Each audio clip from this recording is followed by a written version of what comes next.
Assalamualaikum warahmatullahi wabarakatuh. Perkenalkan, nama saya Ismia Ulfa Karolin dengan NIM 2201013110123.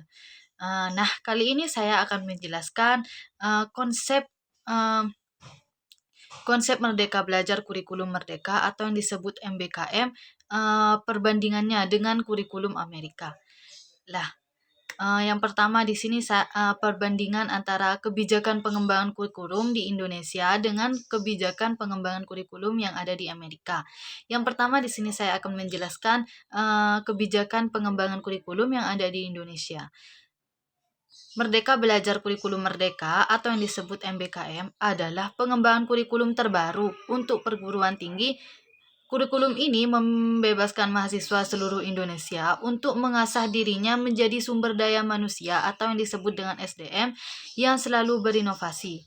Nah, kurikulum ini memberikan mahasiswa kesempatan untuk melaksanakan berbagai kegiatan di luar kampus maupun di dalam kampus, dan pembelajaran berpusat pada mahasiswa, sehingga mahasiswa melatih kreativitas, melatih supaya memiliki karakter kepribadian yang baik, dan terus mengembangkan diri dengan berusaha giat dan mandiri untuk terus menguli informasi-informasi baru. Dan perbandingannya, kebijakan pengembangan kurikulum yang ada di Amerika di sini adalah ternyata sudah menjadi struktur budaya yang sangat mengakar dalam sejarah Amerika Serikat bahwa pendidikan menjadi tugas bagi keluarga dan masyarakat. Oleh karena itu, masyarakat tidak mau kalau pendidikan diatur oleh pemerintah pusat, bahkan oleh pemerintah negara bagian. Oleh karena itu, pemerintah lokal sekalipun, masyarakat merasa memiliki hak yang sangat kuat untuk menentukan sistem pendidikan seperti apa yang paling tepat untuk masyarakat mereka. Mereka menganggap tantangan yang dihadapi oleh setiap komunitas tidaklah sama.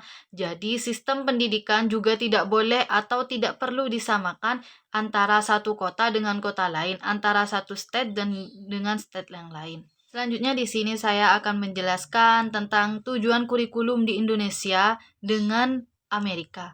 Yang di Indonesia sendiri adalah kurikulum merdeka memberikan keluasan kepada pendidik untuk menciptakan pembelajaran berkualitas yang sesuai dengan kebutuhan dan lingkungan belajar peserta didik. Sedangkan di Amerika sendiri adalah yang pertama untuk mencapai kesatuan dalam keragaman, dan yang kedua untuk mengembangkan cita-cita dan praktek demokrasi. Yang ketiga di sini adalah untuk membantu pengembangan individu, yang keempat untuk memperbaiki kondisi sosial masyarakat, dan yang terakhir untuk mempercepat kemajuan nasional. Selanjutnya, metode perbandingan metode pembelajaran di Indonesia dan di Amerika. Yang pertama di Indonesia, individualisme pelajaran. Metode ini mendorong pendidik untuk memahami perbedaan siswa secara mendalam dan mengembangkan strategi pembelajaran yang sesuai dengan kebutuhan masing-masing individu. Yang kedua, pemberdayaan siswa. Siswa didorong untuk berpartisipasi aktif dalam mengidentifikasi minat dan potensi mereka, serta merencanakan tujuan pembelajaran mereka. Yang ketiga, kurikulum fleksibel. Penggunaan kurikulum merdeka memungkinkan fleksibilitas lebih dalam menentukan jalur dan konten pembelajaran. Dan yang keempat, pembelajaran berbasis proyek. Nah, siswa diberikan kesempatan untuk belajar melalui proyek-proyek atau tugas-tugas yang menantang, berorientasi pada masalah, dan relevan dengan kehidupan sehari-hari. Selanjutnya yang kelima adalah evaluasi holistik. Evaluasi dalam kurikulum merdeka tidak hanya berfokus pada tes akademik, tetapi juga mencakup penilaian aspek-aspek non-akademik seperti sikap, keterampilan sosial, dan partisipasi aktif siswa dalam kegiatan ekstrakurikuler. Pendekatan evaluasi yang holistik ini memberikan gambaran yang lebih komprehensif tentang perkembangan siswa secara menyeluruh. Dan yang terakhir di sini adalah peningkatan kualitas guru. Keberhasilan kurikulum merdeka sangat tergantung pada kualitas pendidik yang mendukungnya. Oleh karena itu, metode ini menekankan pada pelatih dan pengembangan guru agar mampu menghadirkan pembelajaran yang lebih inspiratif dan efektif sesuai dengan semangat kurikulum merdeka.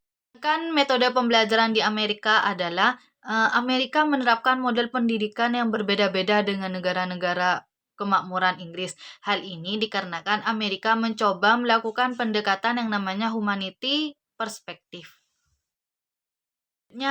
Di sini saya akan menjelaskan perbandingan organisasi kurikulum di Indonesia dengan di Amerika. Di Indonesia sendiri adalah organisasi kurikulum adalah pola dan susunan komponen-komponen kurikulum yang diorganisasi menjadi mata pelajaran, program, lesson, topik, unit yang tujuannya untuk mempermudah siswa memahami apa yang diajarkan sehingga menguasai kompetensi yang telah ditetapkan.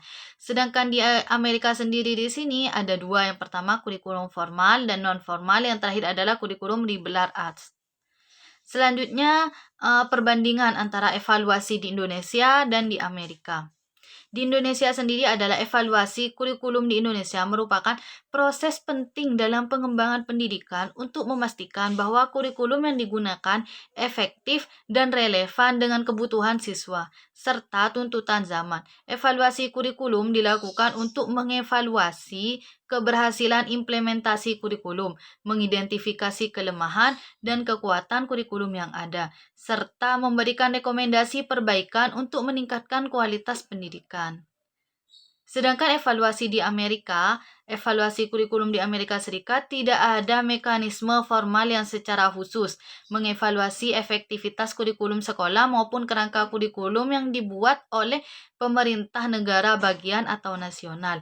Evaluasi kurikulum biasanya dilakukan oleh para ahli kurikulum, guru, dan ahli pendidikan lainnya berdasarkan hasil review terhadap standar dan praktik yang ada dalam laporan kurikulum pada tingkat negara bagian dan nasional. Selanjutnya di sini saya akan menjelaskan kelebihan dan kekurangan kebijakan kurikulum di Indonesia dengan di Amerika. Yang pertama kekurangan yang ada di Indonesia. Yang pertama, mengurangi standarisasi pendidikan. Yang kedua, melakukan peran aktif siswa dalam pembelajaran. Yang ketiga, memerlukan peran aktif guru dalam mengembangkan pembelajaran. Dan yang terakhir, memerlukan waktu dan sumber daya yang lebih besar. Sedangkan kelebihan kebijakan kurikulum di Indonesia adalah yang pertama, pembelajaran yang disesuaikan dengan kebutuhan siswa. Yang kedua, guru dapat memilih metode yang tepat untuk mengajar. Yang ketiga, meningkatkan kreativitas siswa. Yang keempat, meningkatkan motivasi siswa untuk belajar. Dan yang terakhir, meningkatkan partisipasi siswa dalam pembelajaran. Sedangkan kelebihan dan kekurangan kebijakan kurikulum yang ada di Amerika ini adalah kelebihannya yang pertama fleksibilitas, yang kedua pengembangan keterampilan, yang ketiga pemanfaatan teknologi, yang keempat keragaman, yang kelima kolaborasi, dan yang terakhir otonomi. Sedangkan kekurangan kebijakan kurikulum yang ada di Amerika yang pertama adalah kurikulum yang padat, yang kedua kurangnya fokus pada pendidikan yang vokasional. Yang ketiga, kurangnya keterlibatan pemerintah pusat. Yang keempat, kurangnya keterlibatan pemerintah dalam sekolah swasta. Dan yang terakhir, kurangnya penekanan pada pengembangan soft skill.